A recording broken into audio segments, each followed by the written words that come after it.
Guess what? The very geniuses of America's own best of so-called think tanks just tanked into the biggest delusion ever in human history.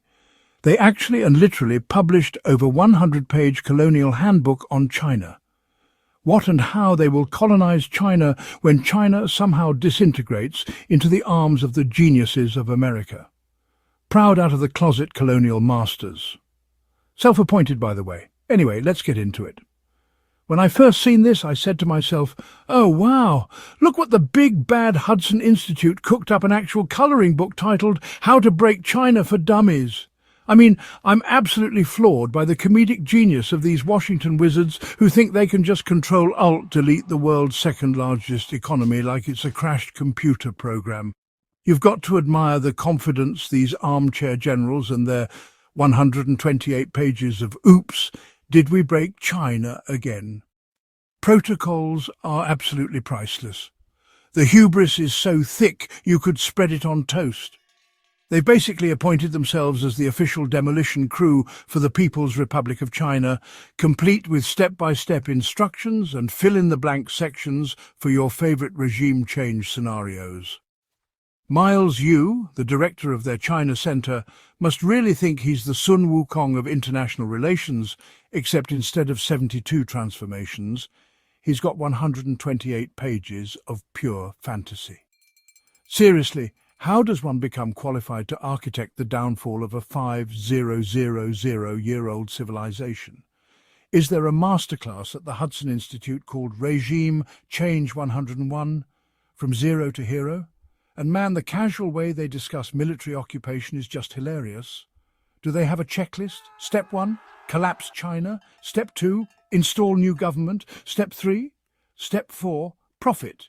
It's like watching someone try to assemble IKEA furniture without the instructions, except the furniture is an entire nation and they're just swinging a sledgehammer around. And let's talk about the word vassalized. Oh, honey, nobody's been vassalized since like the Middle Ages. Are these folks reading from a history textbook from 1847 and just copy-pasting it into their think pieces? The anachronistic language alone should get this colouring book filed under fiction. Then there's their economic literacy, absolutely stunning, in the I don't know much about economics but I know what I like kind of way. They want to destroy America's biggest trading partner but somehow think this won't affect gas prices. The financial suicide they're proposing would make Bernie Madoff look like a responsible investor. And my favourite part, watching these policy intellectuals who probably couldn't organise a 2-car parade try to orchestrate the controlled collapse of the world's most complex society. It's like watching a guy who's never cooked before decide he's going to revolutionise French cuisine with dynamite. The Hudson Institute must be so proud. Move over, Machiavelli. There's a new puppet master in town, and he's writing 128-page instruction manuals instead of just 5 principles. Honestly, these folks need to stop playing SimCity with real countries and maybe stick to simpler hobbies, like competitive paperclip making or extreme couponing. At least those don't risk starting World War III. The fact that grown adults with advanced degrees think this is publishable says it all about the intellectual decline of American foreign policy. It's like watching a toddler try to drive a car adorable in its futility, but absolutely terrifying in its potential consequences. America's real problem isn't China. It's experts who think you can order up a new world order like a takeout menu. Someone get these people a history book from this century and maybe a basic economics textbook.